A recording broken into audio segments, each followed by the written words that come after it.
Good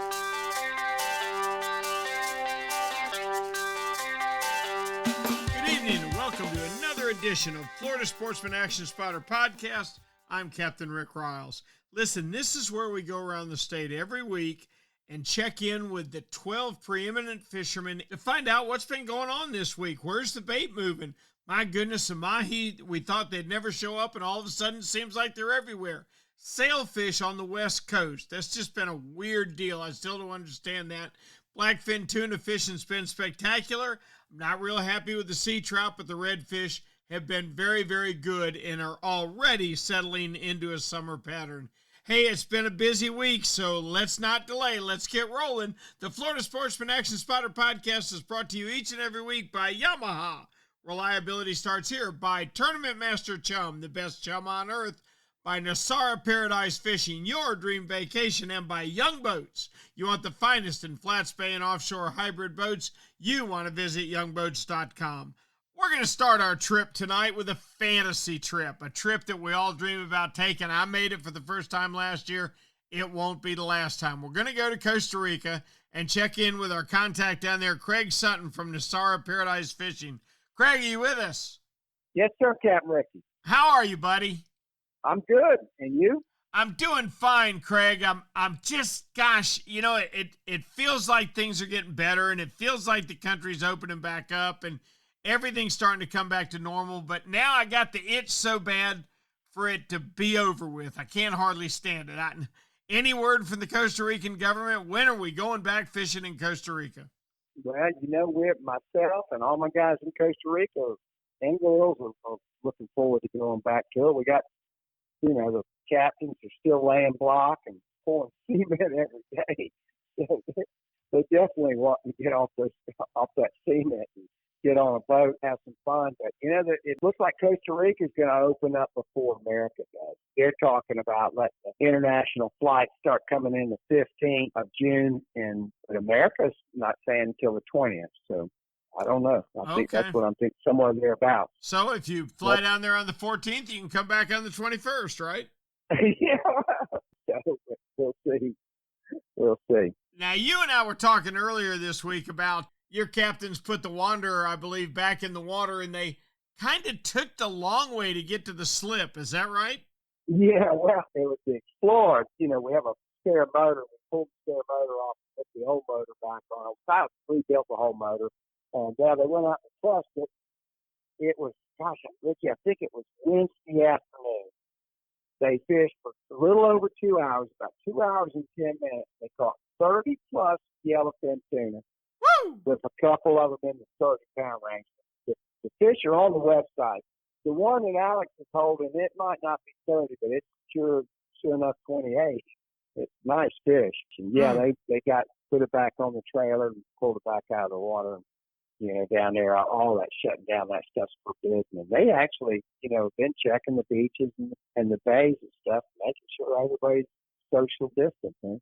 Yep. I'm ready for America and Costa Rica to open up. I'm with you. We were just putting the boat in the slip. We don't know where all these yellowfin came from. I guess they jumped in while we weren't looking. I don't know.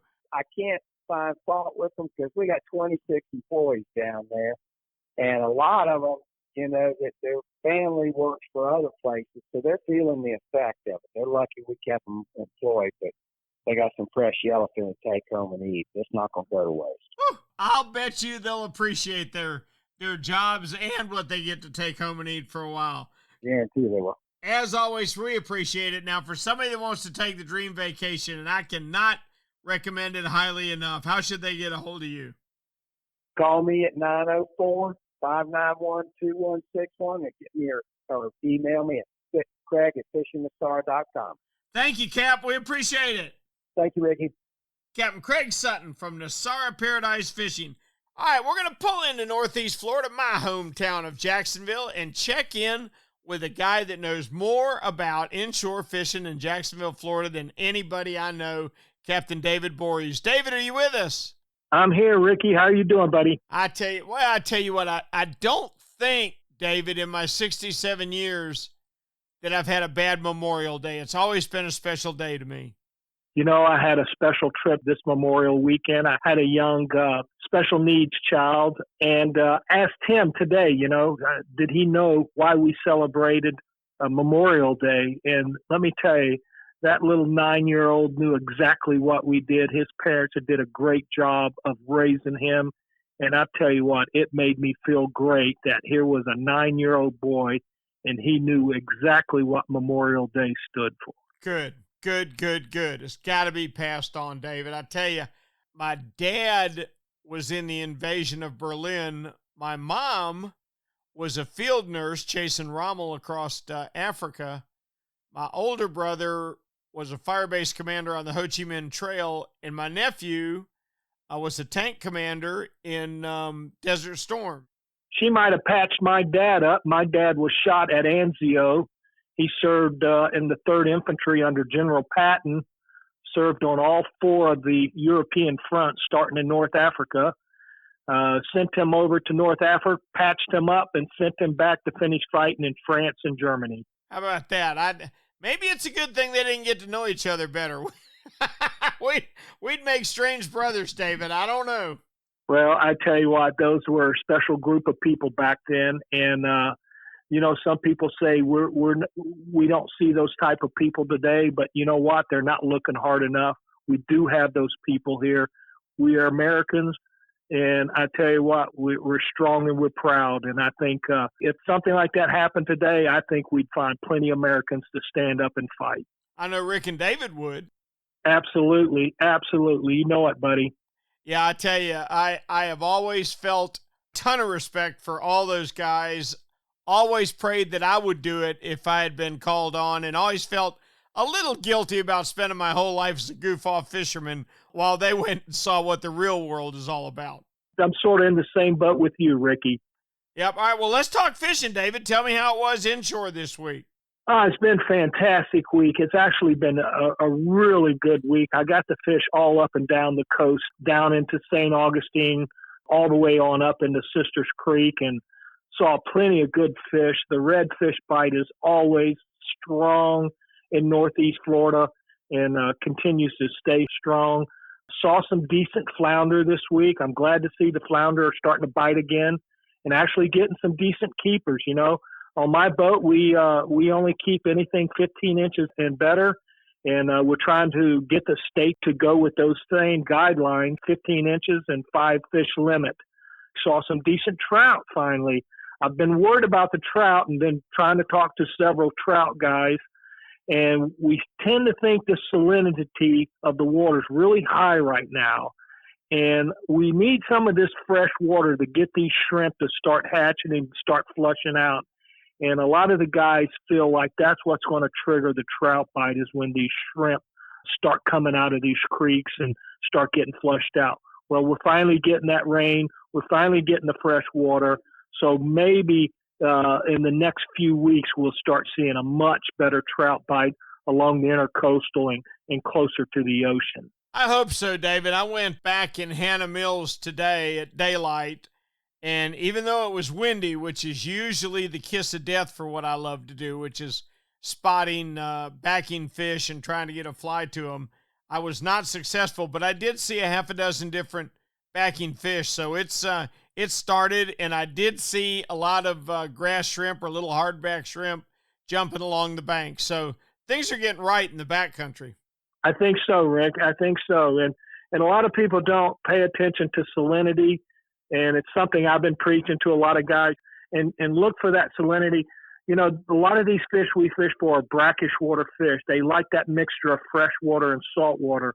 So it's important that we get a certain amount of rain. Too much salt water is not always good for us. We need to have some of that rain. This time of year, usually you can set your clock to those showers, and we haven't quite seen them yet, but I think it's right around the corner. Yeah, I do too. We're going to start seeing the summer thunderstorms, and that will certainly help us. Boy, David, I'm worried about offshore. We had just a phenomenal Mahi bite going, and it's been so strong for a few weeks, and now all of a sudden, starting on Saturday, I guess, actually started on Friday and then Saturday, it came screeching to a halt. The boats that went yesterday, a handful of small fish, maybe a few gaffers, but that was it. It just wasn't anything like it has been. And it's not that our dolphin run this year lacked intensity. There were some wonderful days. But boy, I tell you, it seems to me, David, like it gets shorter in duration every year. I think the fish blow through here a lot faster than they used to. What's the status on the bait? I've heard people not really seeing a lot of pogies on the beach. Has that changed? No, that hasn't improved. Pogies are DOA right now. I don't know where they are. MIA, I should say. I don't know where they are, but I got to tell you a quick story. This, of course, speaks to my heart, but a lot of old-timers will appreciate this. My friends, Dave Crisp and Steve Proctor, who are two of the best offshore fishermen that we have ever had here in Mayport, decided to go look for some grouper the other day, and they went up around the Nassau Bottom, which is very close to the beach. You know about where it is, David. It's maybe 6-8 miles off the beach. They did not see a grouper.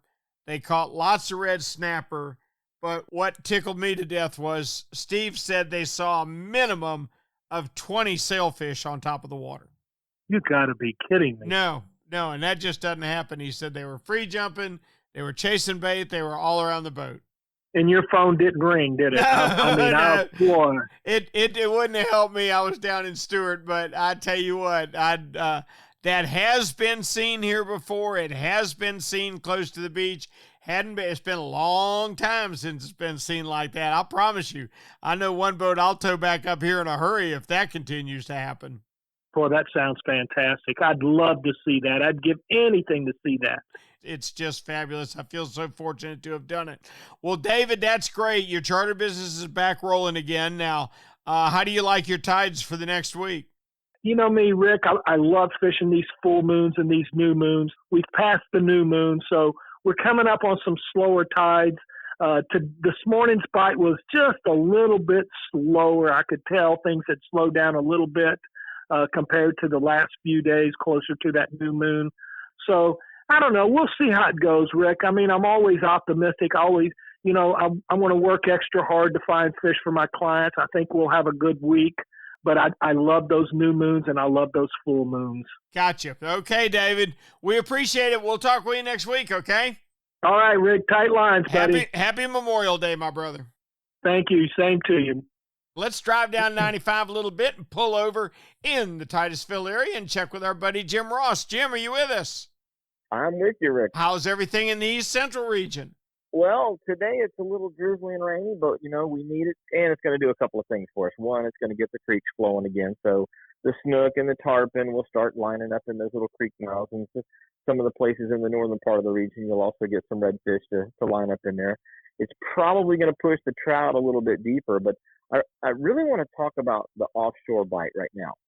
This past weekend, Memorial Day weekend, we had the Other Side Invitational that Captain Ed Dwyer puts on every year. And for those people that don't know who Captain Ed Dwyer is, he's basically the guy that developed what we call other side fishing or eastern side of the Gulf Stream fishing. He's the guy that got with some of the radar companies and just started building open array radars so that he could find the packs of birds and go out there and target yellowfin tuna. And, 25 years ago, he was a pioneer at doing this and has created just a huge phenomenon here in the East Central region with other people that are now doing that type of fishing. So the Other Side Invitational went on this weekend. We had a couple of things that were really interesting that happened. One of the things was there was a 75-pound fish, yellowfin tuna, that won the tuna category. It's a good one. Not bad, not big, not as big as last year. Last year, the Adventurous had a 130-pounder, which is a port record at this point. So, but something that's interesting that did happen, Rick. We talked about the dolphin bite and how it was scattered. Fish are coming through in waves, and if you're on the day that the wave comes through, you're getting them. If you miss that day, then you're not getting anything. It's pretty slow. Well, one of the boats that was over there, the float switch, got a 71-pound dolphin. Wow. Which, to our knowledge at this point, is probably not only just a new record fish for the Ed Dwyer Invitational. It's a bigger dolphin than has been ever caught in any tournament out of Port Canaveral, and the Florida Sport Fishing Association in particular has been putting on tournaments for over 50 years now. Wow. How about that? We believe it is a new Port Canaveral record at over 70 pounds, and it was an absolute monster of a bull. So we had some really, really great fishing on the east side of the Gulf Stream this past weekend. You know, Jimmy, I'd love to see that fish get aged, and here's what I mean by that. They have never documented a 5-year-old dolphin. Do you realize that? No. 4 years old is the max. And they took a hatchling down at Rosenthal in Miami and gave it nonstop access to food. Okay? I mean, it could eat anytime it wanted to. All right? With no predation. No predation, no issues. All right? What did it weigh on its second birthday? I'm going to say 25 pounds. 25 pounds on its second birthday, right? That's what I'm going to say, yep. All right, I'm going to say 70 pounds, 6 ounces. Are you kidding? I'm serious. Holy cow. Or holy bull. Oh, wait a minute. Wait a minute. Wait a minute. I've got a really unique position here, I just realized. Yes, Jim, I did write the book on dolphin. You're correct. You did. That's right. Yeah. I wrote the book on dolphin. But it was just an amazing thing. And my good friend Ray Rocher, I spent some time with him, and he has spent a lot of time with the biologist when it comes to dolphin. A female dolphin, you ready for this? Starts to spawn at 8 inches. If you notice, you've never seen a female that wasn't carrying eggs. Yeah, it's like they're always got eggs in them. Never seen one wasn't carrying eggs. How often does she spawn? I know trout can spawn up to 3 times a year when the conditions are right. So I would say at least that, and maybe once a quarter. How about twice a week? You gotta be kidding. I'm serious. And do you know how she is alerted that it's time to drop her eggs to be fertilized? The wind blew? Nope. The sun came up? He rams her with that big head of his. Okay. He rams the female in the belly, and it releases her eggs, and he fertilizes them. And that's that. And the way Don Hammond is the premier authority on dolphin. He explained it to me. He said, every year the ocean produces billions of baby dolphin. He says some years there's enough food to support 1%, and that's how many live. And some years there's enough food to support 2%. The other 98 to 99% starve to death every year. Wow. It's fascinating. I'm sorry, I didn't mean to get off track. So that's hey, you know what? I'm in school right now. Overall, how was fishing for the fleet over there? Overall, the inshore bite's still a little slow. The ground swell's got everything inside of about 150 feet a little dirty, and so the bottom fishing was kind of off. If you were out between about 160 and 220, you were okay. But as soon as you get outside of about 220 feet of water, you get into the stream. Now you're dealing with a lot more current. It's much more difficult to fish. The other thing that happened is there was a lot late last week and then into the weekend, there was a lot of current out in that 600 and 800 foot zone. And the guys that were trying to bottom fish, deep drop for the tiles and the different fish that they're catching out there, they were having a much more difficult time because the current was so strong. And the guys that were trying to swordfish, one guy I was talking to told me they were using 20 pounds of weight, put out 3,000 feet of line, I guess. I don't remember if he said feet or yards. It had to have been feet. On one of those deep drop bottom reels, and still didn't touch bottom and just pulled it back up and just gave up. Wow. And he was trying to fish in about 1,700 feet of water. Using how much weight? He had a 20-pound sash weight and couldn't touch bottom. Oh, gee. Yeah. That's getting it now. That current is getting it. So it was moving, and the guys that, we had a really, really good deep drop bite going on for a couple of weeks, but last week was not the week to do it, apparently. Mm-hmm.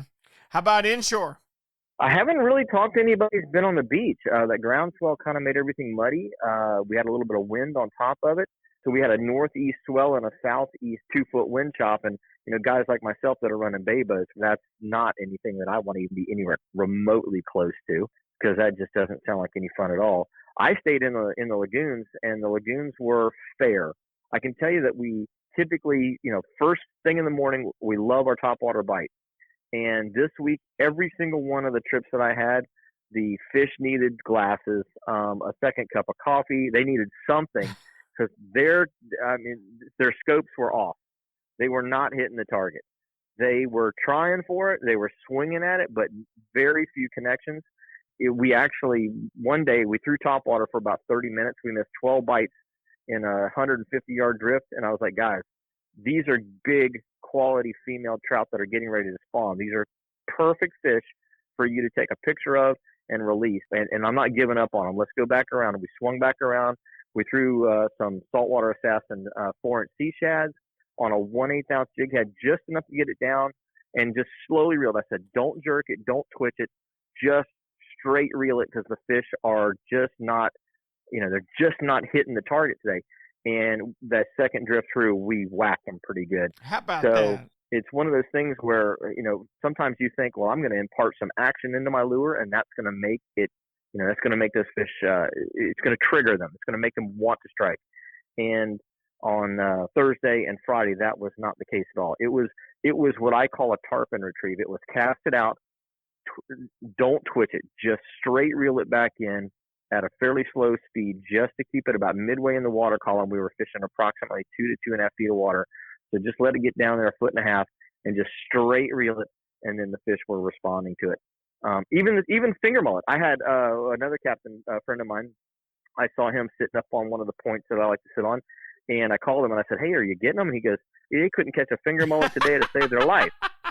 I said, pull those things back in and put some paddle tails on for your customers.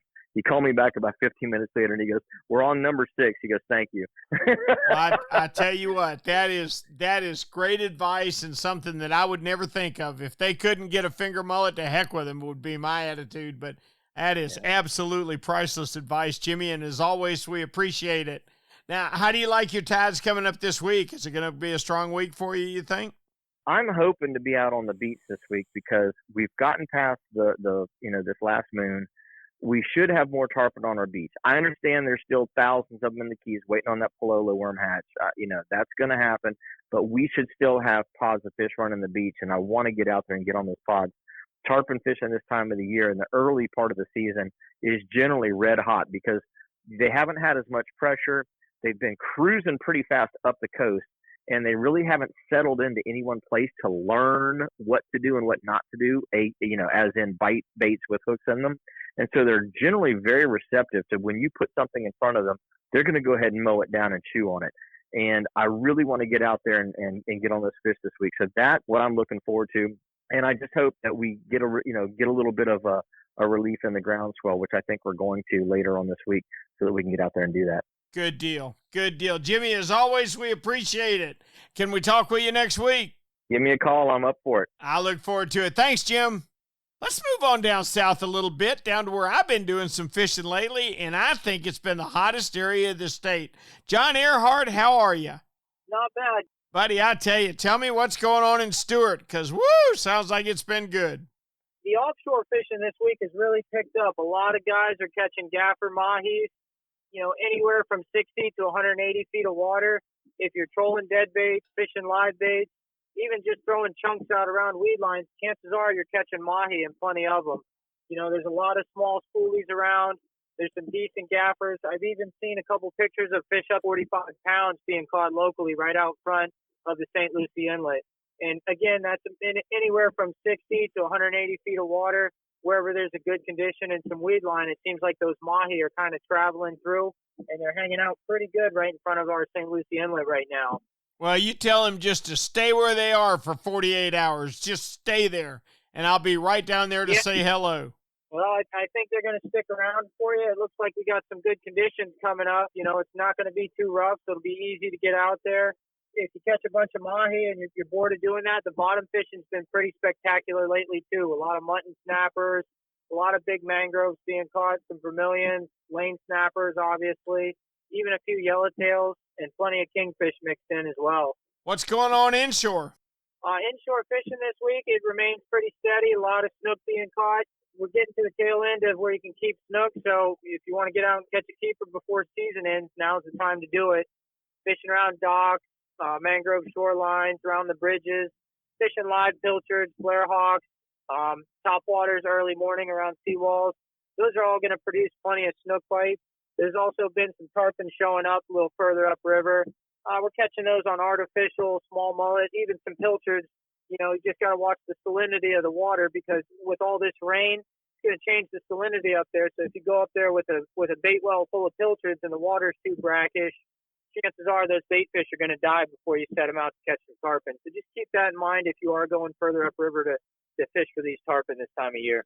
That's great advice, John. What can guys do about that? How can they transport saltwater baits further upriver like that? Do they have to have an isolated live well with just a recirculator, or what's the best way to do it? Yeah, typically you'd have an isolated live well with a recirc pump on it, and it's just going to keep pumping that salt water from the river closer to the inlet. And then you can put those baits out, and they'll generally live 15 minutes to 45 minutes in quite a difference of salinity in water. It's not something I recommend doing, but you can't get away with it. You don't have to have a whole lot of baits when you're tarpon fishing. So, you put 15 or 20 baits in your isolated live well that's recircing the salt water, and chances are you'll have enough baits that you can capitalize on the tarpon bite and not sacrifice a whole bait well full of 100 or 200 pilchards, because they're just not going to live in that change of salinity. John, are there any mullet around? Is anybody fishing live mullet at all? I've seen a few guys slow trolling live mullet further up the river, and there has been a decent amount of larger mullet around. So, you can weed out those smaller tarpon by trolling a larger mullet. But it's been difficult to get the mullet. You kind of got to travel a ways away and find a good school of mullet before you go upriver to do this. So, typically this is something I do the night before, have them pinned up, so I can get up and start fishing right at first light or closer to sunset.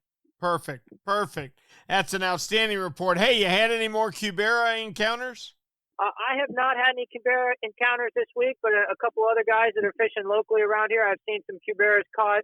They look like they were maybe 10, 11 pounds. They're not tiny, but they weren't huge either, but they're definitely plenty big for me when I'm river fishing for a keeper-sized snook. Oh, that's fantastic. John, that's a great report, and as always, we appreciate it. Now, how can people get a hold of you to go fishing on the Chaos or the Mayhem? They can call me direct at 772-341-2274, or they can visit my website, chaosfishingcharters.com. That's the best way to get a hold of me, Rick. All right, you got a trip on Wednesday? Yes, sir. I'll be out there snook fishing on Wednesday, and then on the weekend, I'm hoping to get out there and catch some mahis and some sailfish. I hope you make it. I'm going to be out there probably both Wednesdays straight through the end of the week. So we'll be in touch. Thank you, John. Yep. Good luck, Rick. Thanks, buddy. Let's move on down to Miami, where I hear Captain Alan Sherman's been dealing with a little bit of nasty weather. Is it raining down there, Alan? Is it raining? It's pouring. We keep getting hit with these flash flood warnings all day long. We've had 2 days of this stuff. Wow. And then we had it again earlier in the week. I don't know. We're just sitting in that little zone where all the weather systems just keep sliding by us. I imagine you guys are getting a little bit of it, aren't you? We got a little bit of rain today for the first time in a long time. We've had way too much wind. It's just I'm so tired of wind. I can't stand it. But rain-wise, sure we haven't had much. I've said all month that this has been the cruelest month I can remember because all the really big boats could make it 70 miles offshore, and they were clobbering the Mahi and Wahoo, just clobbering them like 40 head a day and stuff like that. And all the little boats could do is sit there and say, "Oh, that's nice." So what do you consider?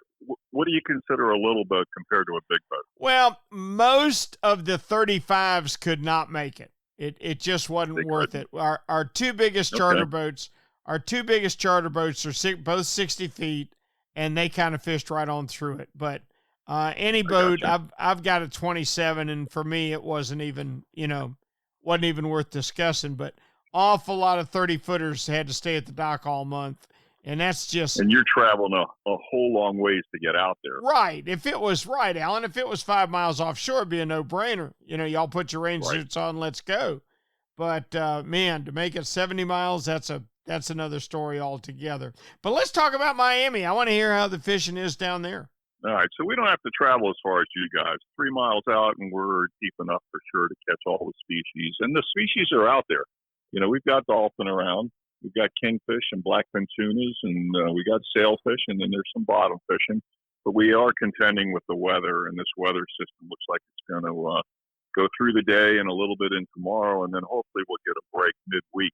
But we're looking forward to some better weather because there are some really nice blackfin tunas, and this cloud cover that we've had, the guys that are getting out there, even though, we've got the weather system here, if they're live baiting with pilchard or threadfin herring, they're doing well on blackfin tunas because they like that cloud cover, and when the sun's up bright, they don't feed as well. And right now they're feeding really well. So, and these fish are anywhere from 10 to 30 pounds, and there's numbers of them. So that's one of the top fishing that we have at the moment. There's been scattered sailfish. If you put your baits out there and keep working at it, you will get some sailfish bites, and then you'll probably catch a few and release them. Got some kingfish that are in the 20-pound class, so that's been pretty good, and they're mixed in. They're not thick, but they're around. And then there's been a few wahoo as well. Most of the action's been from the reef on out to about 300 feet. The dolphin, if you go further out, get into the blue water and put your baits out, you will run into some schools.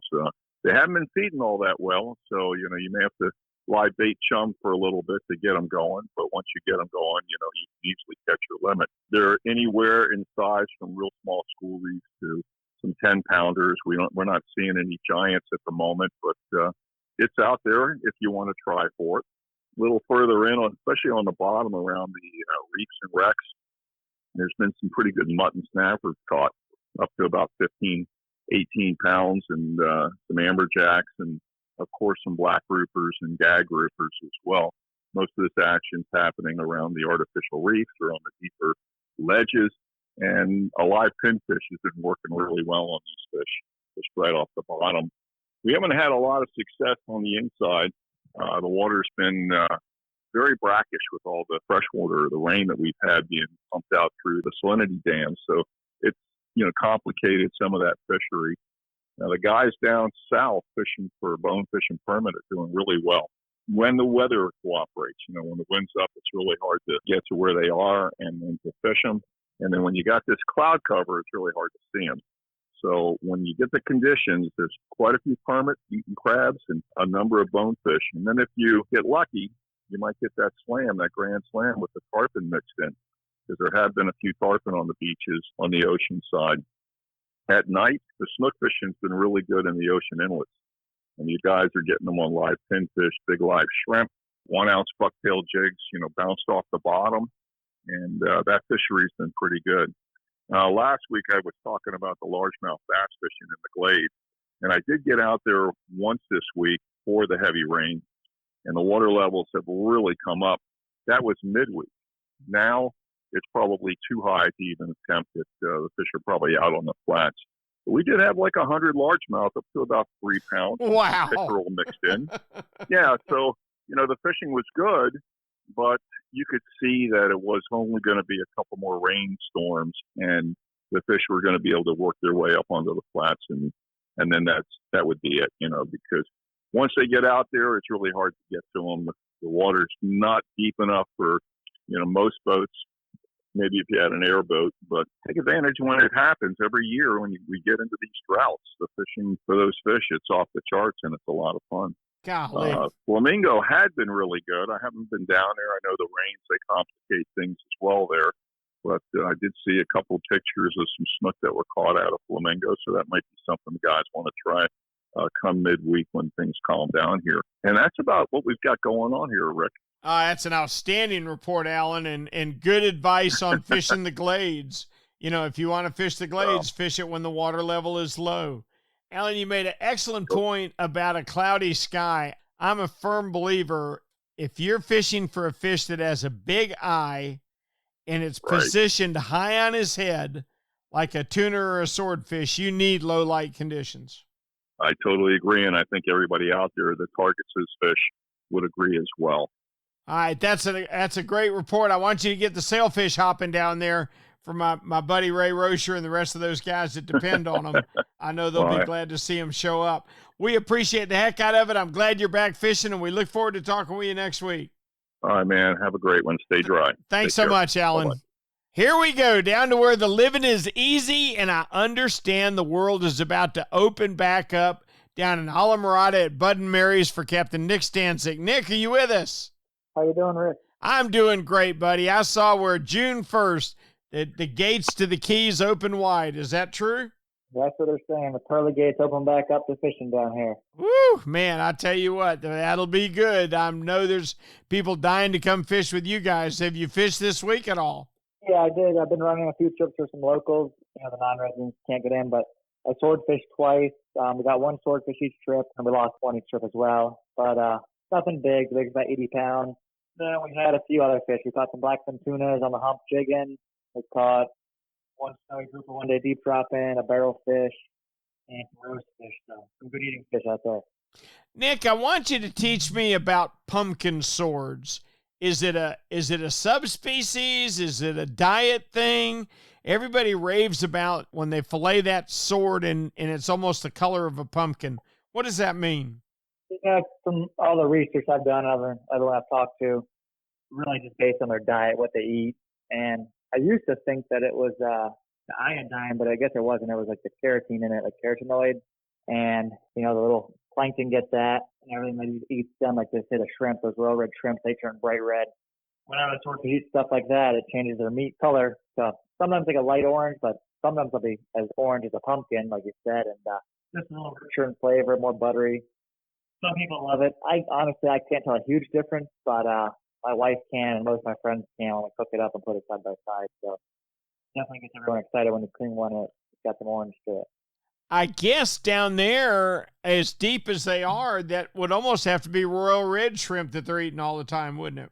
Yeah, I've cleaned them where they cough them up, and that's what they're coughing up like that. But I've also cleaned them where they got squid in them and they're still orange. But I think those royal red shrimp would have to be a big staple in their diet. So.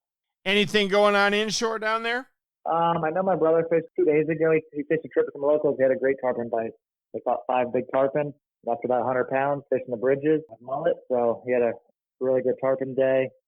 You know what? I also fished one day. We caught a bunch of amberjacks. I forgot about that. We caught 5 amberjacks up to a little over 60 pounds. So that was pretty fun too. I saw that one you put on Instagram. That fish was every bit of 60 pounds. Yeah, 62. I thought he was 70 plus. The tail was so skinny. I guess maybe one of the last, ones down here. They're moving around spawning. The head was huge on him. I thought he was going to be 70, but I was off. And we caught a permit on the way home that day. That's a fine day, no doubt. All right, buddy. Well, get ready because the barrage is fixing to hit you next week. June 1st is right around the corner, and I know you'll be glad to see it. Nick, we appreciate the heck out of it. Can we check with you next week? Yep, give me a call. We'll be here, Rick. Thanks for talking. We'll do it. Thanks so much. Nick Stanczyk, legendary swordfish fisherman out of Bud and Mary's in Alamorada. Nick and all our action spotters, of course, are brought to you each and every week by Yamaha. Reliability starts here. By Tournament Master Chum, the best chum on earth. By Nosara Paradise Fishing, your dream vacation. And by Young Boats. You want the best in flats bay and offshore hybrids? You need to check out youngboats.com. You know what Yamaha Outboards love? The genuine formula and consistency of Yamalu marine engine oils. What? Outboards are subjected to punishing conditions like high loads, salt, and humidity, a mix that automotive oils can't handle. Yamalu full synthetic and marine performance formulas are certified to protect against friction and corrosion for reliable performance every time. Find Yamalu marine oils at your nearest Yamaha Outboard dealer. Locate them at yamahaaoutboards.com/dealers. Yamaha, reliability starts here.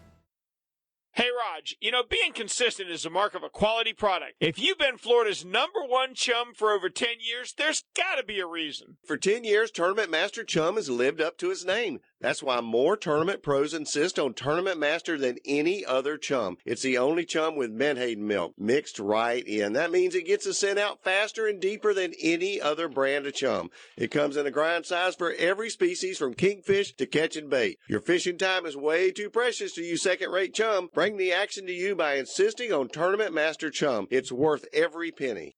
When you're ready for the finest in custom-made flat spay or inshore-offshore hybrids, you are ready to meet the Young family in Inglis, Florida. For over 21 years, the Young family has built custom boats one at a time for every type of fishing. Nothing can sneak up on a flat quite like the Gulf Shore flats boats, and I've never fished a better hybrid than the Young 24s and 27s. Rob Young is a naval architect who takes tremendous pride in each and every build for each and every customer that wants their boat custom built exactly the way they want it. Is it time for you to move up? Are you ready to own the finest boat built? Then you need to visit the Young Boat Facility in Inglis, Florida, or check them out online at youngboats.com.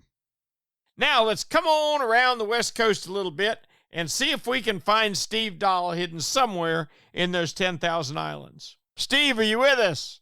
How are you? Doing good, buddy. You can't hide from us in all those islands. Tell me what's going on down in Southwest Florida. I'd like to deviate from the normal report, but it's still fantastic. We talked last week about how good the snook fishing's been, especially with the real clear water. We've gotten a lot of rain, especially in the last, probably 5 days. And our water this morning had murked up just a bit. And I'm telling you, it helped tremendously. I think these fish are certainly getting a little educated. They're getting a little spooky.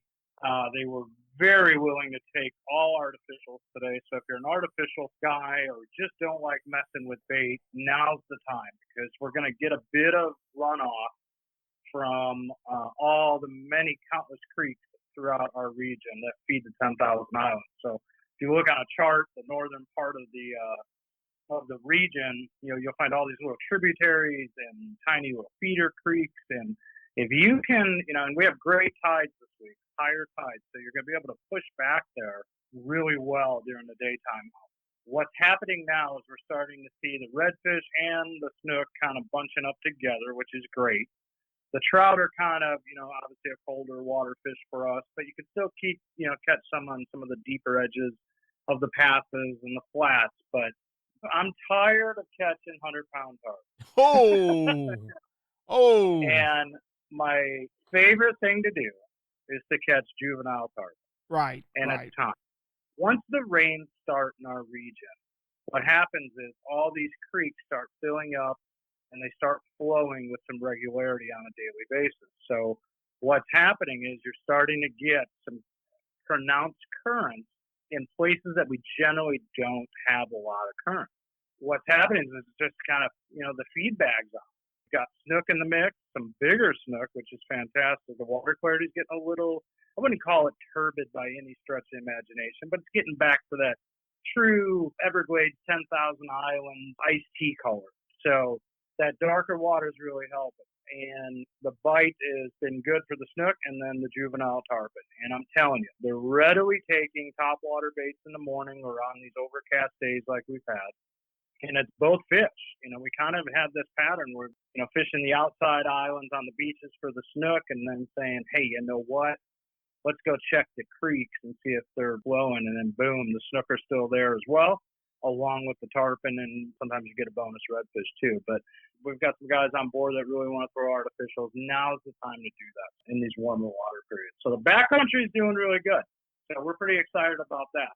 Offshore, obviously the winds and the weather have kind of kept some guys in the last few days from going. We had an adventurous group that did go out. They only made it about 45 miles. And these are some types of the days that they were heading to 70 and ended up at 45 and then pushed back to about 35. And amazingly, just drove around. And Rick, you fished offshore for a long time.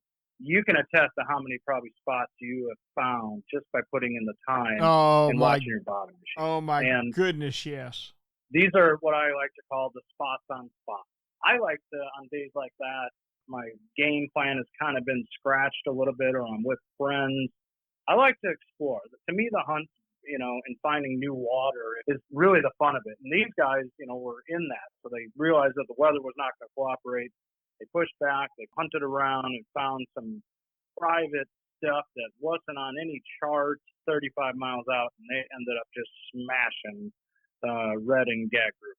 My point is, if you have some stuff always be mindful, obviously, in the summer going offshore with the weather. That's number one. That's paramount. And don't think that you can drive around storms as much as you think you can.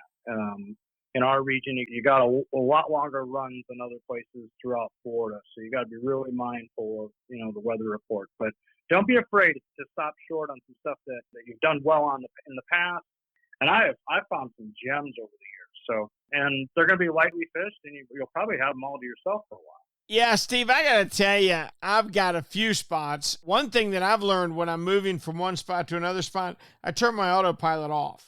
I don't want to go the same way that I always go, okay? I'll wander a half a mile to the south. I'll wander a half a mile to the north and never stop watching that machine, and that's just benefited me so well.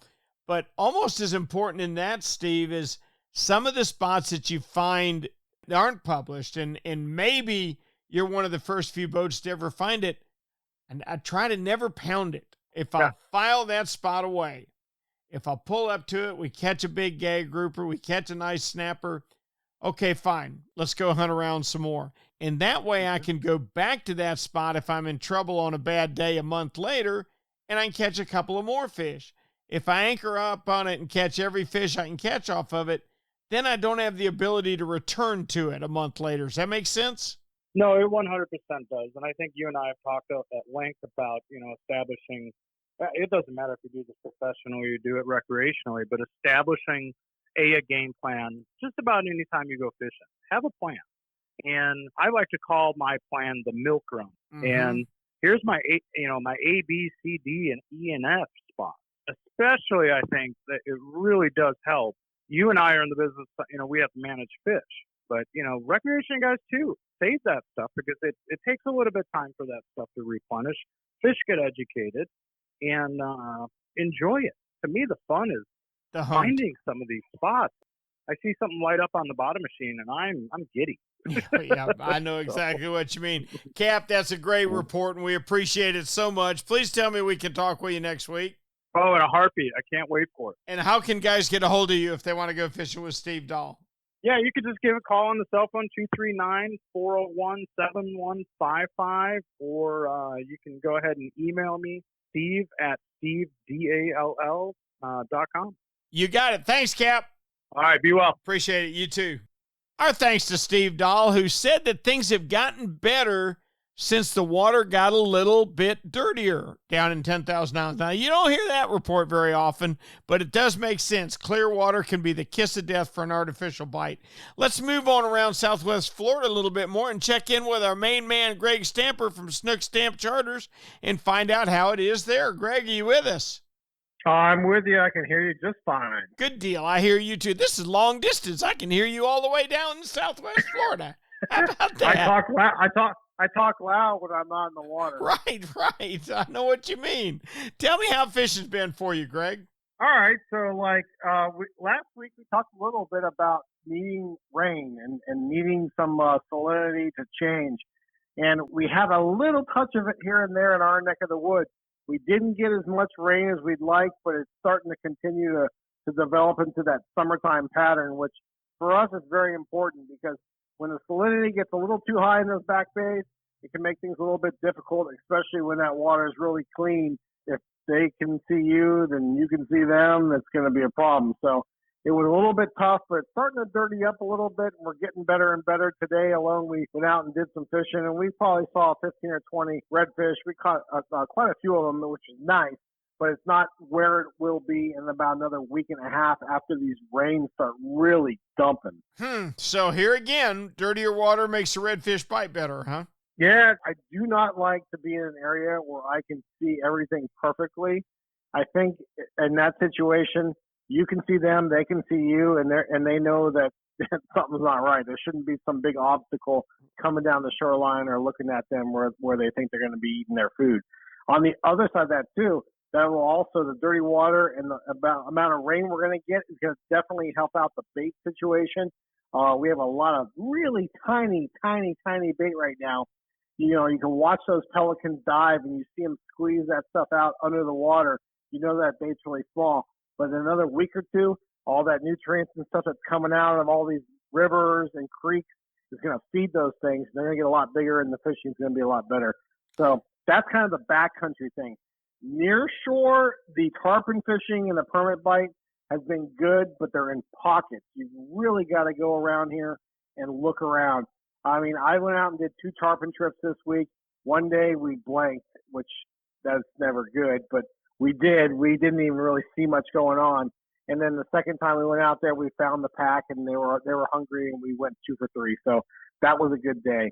Now, Rick, the offshore guys must be loving the fact there's no rain. I don't know what's going on out there, but I've seen 10 and 15-pound mutton snappers coming to the dock, which in my neck of the woods, I'm thinking like the guys in the Keys and on the East Coast are doing that. I don't see those fish very often, but they've also been catching a lot of big mangrove snappers along with that and a ton of lanes. So they're doing well out there. The gag grouper, they're catching them, but they can't keep them yet. You know how that goes, Rick. Oh, yeah. Next week, they're going to go out there to those same areas and try and catch these big 30-inch gags, and they're going to be gone. We'll see what happens. Yep, they got the season marked on their calendar too, Cap, I tell you. And, you made a very good point about fish seeing us, and I'm wondering if it would help guys like you and I if we were handsome. Well, that ain't going to help me very much. If my wife's on the boat, then I'm sure we'll do very well, but I'm kind of in that same thing as Charlie down there in the Everglades. Yeah, you mean you outkicked your coverage? You married above your head? Is that what you're saying? You're absolutely right. Yeah. I'm okay with it. Yeah. I'm the guy with the girl. That's exactly right. So am I, Cap. I know exactly what you mean. Well, thanks so much for a great report. As always, we appreciate it. Can we talk with you about it next week?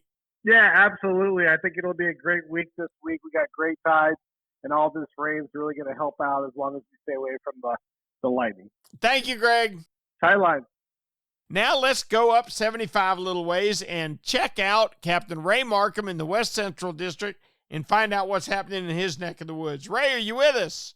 Yes, sir. We're dodging storms. I got you. Happy Memorial Day, my boy. Tell me what's going on with the fishing. Seems like the biggest thing going on in these parts is tarpon. Guys that are out pretty much fishing the late afternoon, outgoing tide all the way to dark. So dark 30 is really putting some fish in the air. Outstanding. Are you snook biting? The snook are jumping. They're freaking off the hook. I mean, I don't even know any other way to put it. There's just so many snook, and they're all around the passes. They're all around barrier islands. Most anywhere you're looking, really. If you're finding one, you're probably finding a bunch because the smaller males are pretty much kind of hanging around with the larger females, and they're all aggressive. So I don't know. When we had the new moon, was it last Friday, Thursday, Friday, whatever that was, things were a little bit rocky because we had some weather, and it was a little tough for guys to get out. But yesterday was pretty bizarre. There's a number of boats out on the water. All the ramps were closed. All the beaches were closed. That's because they were too overflowing capacity for what they were allowing people to go in.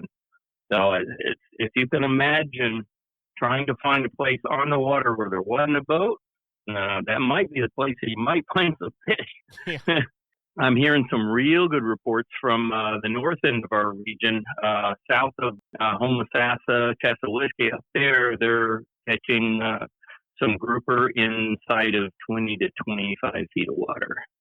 So next week that may be on my agenda to run up there with some buddies and do some trolling up there.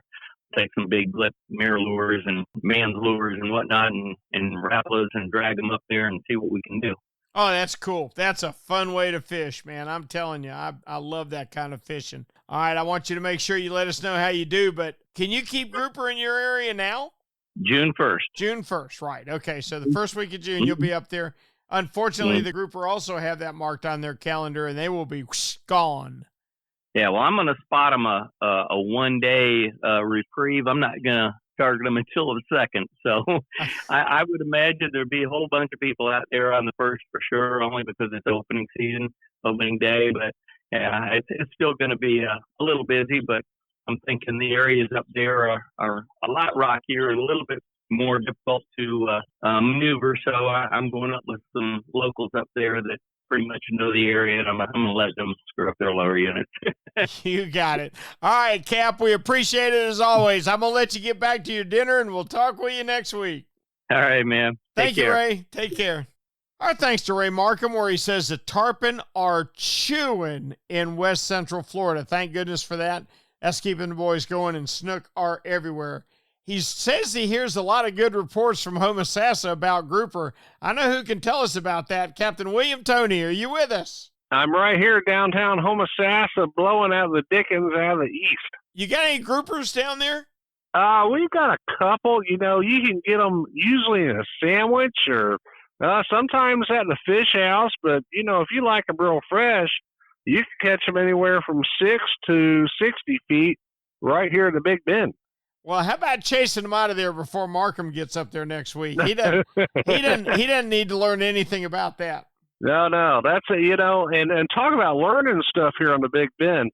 That's been the thing here on our coastline. As I was a kid, it was back in the day when I used to commercial fish with my dad. We were in a wellboat in about 3 feet of water, just off Homosassa and Homosassa Bay, and we're running along. And I'm on top of the fish box. I'm looking. My dad's up on the bow, and all of a sudden we see all these groupers, snappers, sheepshead, just everything you can think of disappear. Right, a big old patch of them. And we spun around, and there was a crack. It ran about 8 foot long and 3 foot wide and 3 feet of water, and all these fish ran down in it. And Dad had some big old pin rod with about 80-pound test in it, and some of the groupers we pulled out of that were so big that they wedge yourself.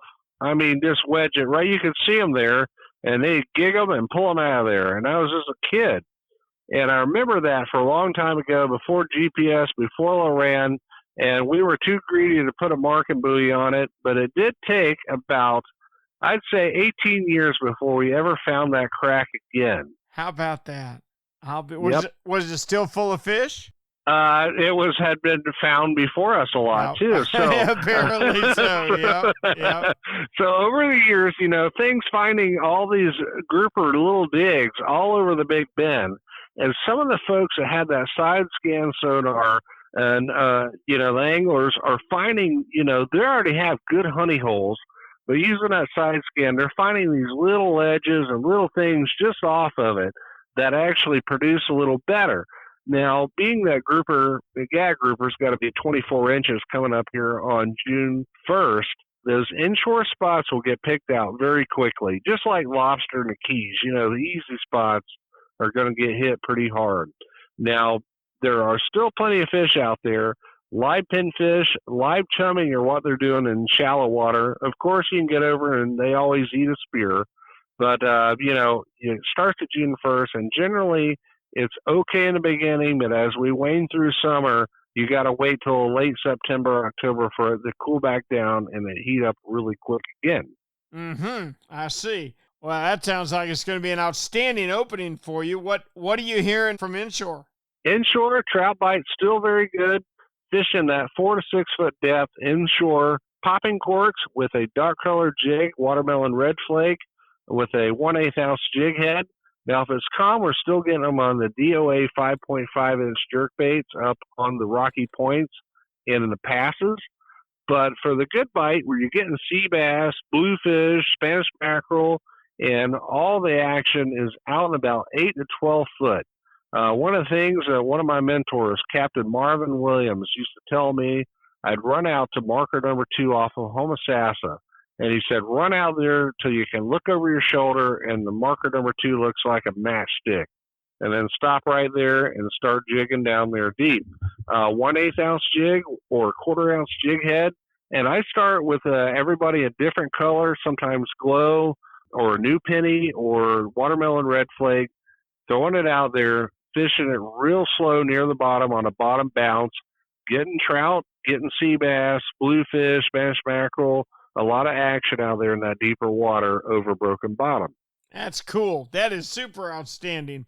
All right. Well, that sounds like a very good way to line up and find it, but it's a whole lot easier now with GPS, isn't it? Absolutely. And, you know, that's one of the things. As the Big Bend gets not as big or gets smaller with the influx of anglers and sharing numbers and things like that, It seems it gets a little bit more tougher on those shallow water grouper. Deeper, not as bad, but you just kind of have to have the right numbers to find those fish. Now, later in the year, you can get in a trolling and you can find them without having numbers. But right now, I say June 1st, it will be like lobster season down in the Keys. I don't doubt it a bit. I can't wait to hear the results of it. William, thank you so much. Tell me we can talk with you next week. I'll be here in downtown Homosassa. All right, you keep them straight in Homosassa. We'll talk to you next week, buddy. All righty. They can't wait for grouper season to start there. How about where you are, Kevin Lanier? You waiting on grouper season? Oh, we can't wait here, Captain Rick. I mean, we got red snapper and grouper ready, the barn door open. Oh, man, I tell you what. I know you booked the first few days. I'm assuming you are. I got the first 7 in a row booked. Yeah, we're ready. Good deal. Man, let's just pray for good weather during that stretch. What are the reports? What are you hearing from offshore? Well, offshore's been pretty good. There have been a few cobia caught this week. It's funny, my deckhand was out yesterday on a friend's boat. He got the largest cobia he'd ever seen up to the boat. And they got a gaff in it. It flipped off the gaff, broke the line, and he was gone. Oh, I hate that. I hate losing a great fish after the gaff spinning in him, because that's probably the end for him. I mean, I'm sure it was, but the sad part about it is fine fish is lost, but, they didn't do anything wrong. No. It just was the way it happened, and I always tell him it's not the fish you catch that keep you coming back, it's the ones you don't. I'll tell you right now, I can't remember very many great fish that I've caught, but I remember every great fish that I've lost. Exactly. I agree with you 100%. But the rest of the offshore things have been pretty good. We're still getting the king mackerel here and there. We picked up about a 15-pounder on a flat line while we were bottom fishing for vermilion over the weekend. So we're getting those. We're getting some black snapper or mangrove snapper. It's just been a real mixed bag for us. Very productive. We're getting some rudder jack. So there's a lot of fish out there. It goes without saying, we released 20 red snapper a trip. So we're ready to be able to keep some of those. Yeah, that's our biggest problem over here. We know we don't have a lot of grouper, but nobody can try for them for very long because you're just exhausted after you drop 4 or 5 big baits. Oh, exactly. We used to think, well, you could drop a really big bait trying to get a grouper, but the red snapper are going after those. I mean, we got a red snapper the other day on a hardtail. It's probably 6 inches long. Oh, yeah. We've our snapper around here. I would say, Cap, that in my lifetime, I've probably caught a half a dozen over 30 pounds, and they've all been in the last 10 years. Oh, yeah. I mean, they're big fish out there. I had one of the strangest things I've seen in a while happen this weekend. We were fishing, and we had the flat line out like we always do for the hopefully pick up the kingfish or the cobia. And the rod goes down, and it's acting really weird. We reel it up, and it's about a 6-inch beeliner. Swam up, made our flat line. I'll be doggone. That's unusual. A friend of mine anchored in 120 feet of water off of Jacksonville yesterday, and a school of yellowtail came up under his boat. We don't see that happen very often around here. No. I mean, we hear maybe 1 or 2 yellowtail a year caught over here. Yep. You hearing anything about inshore at all? Inshore, the guys are still getting some pretty good triple tail action in St. Joe Bay and that area right there. Anything floating, they're throwing on it, picking up 1 or 2 here and there. Not quite as good as it was a week ago, but they're still getting them. There's a few sea trout still being caught around the area. Not many reds. I think it's probably the time of the year where they're kind of moving out of the area, and we're getting ready for everything else. However, I will say one more thing about offshore. There have been quite a few mahi caught this week, and they're in probably the 80 to 100 feet of water range. We're getting what we call the June grass, so they're coming in with that. How far offshore is 80 feet of water for you? Probably, as a crow flies, 12 miles. Oh, that's not bad. No, that's not bad at all. We drop off pretty good. I mean, I'm out there if I'm wanting 18 miles, I'm in 100 feet of water. Oh, that's cool. Yeah, that's real cool. Well, let it be known we appreciate it. I know you'll be anxiously awaiting that June 1st. I can't wait to hear about the opening. We'll talk with you next week if that's okay. All right, Captain Rick, I'll be standing by waiting on you, buddy. Thank you, Kevin. Now we're going to wrap up our trip around the state by making a trip to Lower Alabama and checking in with Captain Tyler Massey. Tyler, are you with us? Yeah, I'm here, Rick. Great deal, buddy. Tell me what's going on in Pensacola. All right, so inshore fishing, we still have Spanish mackerel running around the beaches and in the intercoastal waterway and the sound. That's been, pretty consistent. Just trolling, we call them spec rigs or a glassman or jig or something like that. It's been working really well for the Spanish mackerel. We're also catching speckled trout and redfish, too, on the grass flats, around docks and that kind of stuff, using live shrimp. So that's been our two main inshore targets for the last week or so. Nothing wrong with that. Anything going on offshore? Yeah, so offshore we're catching a lot of vermilion snapper on our bigger wreck structures and, so some amberjack mixed in. The amberjack's been open for a few weeks and they're not biting as aggressively as they were when the season opened, just a lot of pressure on them. So it takes a good bait to catch them. Having hardtails, blue runners definitely helps around here. So taking those to the bigger wrecks, you're going to catch a few amberjacks and fish on the bottom with a 2-drop rig for your vermilion snapper. And you said you're waiting, some other guys are waiting for that June 1 snapper grouper, and we're ready for it over here as well. Hey, I want to know if you already have the GPS numbers in your head that you're going to be at on daylight June 1st. Oh, yeah, I know. I think I know where I'm going to be. That's half the fun. That's just for charter, federally permanent charter boats. Our recreational anglers can start catching them on June 11th. Ah, I see. So for you, it's June 11th. Is that right? No, for me, it's June 1st. For you, it's June 1st. All right, you are federally permitted. Yep. So we get about 10 days before we get it ourselves pretty much, and then after that, the recreational anglers will be out there with us. But we know where they are. So we're going to catch a couple. It's funny. We play it by the watch here. That's how I judge how good our red snapper season is. I tell all the guys, and I'm like, okay, we're gonna make one stop. We're each gonna catch a snapper, and that's it. Because we can only keep one. And in my opinion, Tyler, if you prepare yourself for a big fish, if that's what you want, you've got a big bait, you're ready. I mean, you eliminate a lot of the smaller fish if you're dropping a pinfish that weighs half a pound or not a half pound, but a quarter pound. You know what I'm saying? But so last year we pulled up on the spot and we got on the trolling motor. There were 3 of us on board. And I said, all right, drop. Well, this one guy hadn't tied on his leader yet, right? So the other 2 of us hit the bottom, and I just happened to be the one that was fortunate enough to get in the boat first. I grabbed another pinfish, fired it down, and he reached for a pinfish. I said, don't bother, season's over. I hope you enjoyed it already, huh? Right, I hope you enjoyed your snapper season because it's over. When that third one hit the boat, I'm not big on it. I don't believe in culling through a lot of fish to get the one you want. I don't do that either. So I fish, like you said, fish with bigger stuff. Try to catch a little bit, decent sized snappers. I'm not letting a bunch go to try to catch big ones. We move on and try to catch something different. So we catch our limit. We'll go try to catch some king mackerels or maybe try to catch some vermilion snappers or mangrove snappers. Some guys, like you're talking about, will cull real bad and just go through a lot of snappers to catch the bigger ones. I think the smaller ones taste a little better anyway. So it's not like you're missing out on good eating by trying to catch a bigger one. We catch 5 to 7 pounders a lot, and then we move on. Cap, I'm going to tell you something. You're absolutely right. First off, I've got a friend of mine that owns a fish market, and he will tell you in a minute that the difference in the yield between a 12-pound snapper and a 20-pound snapper is 1.5 pounds. That's all the difference. All the rest of it's taken up in head and bones. And second off, we both know that the smaller fish taste better.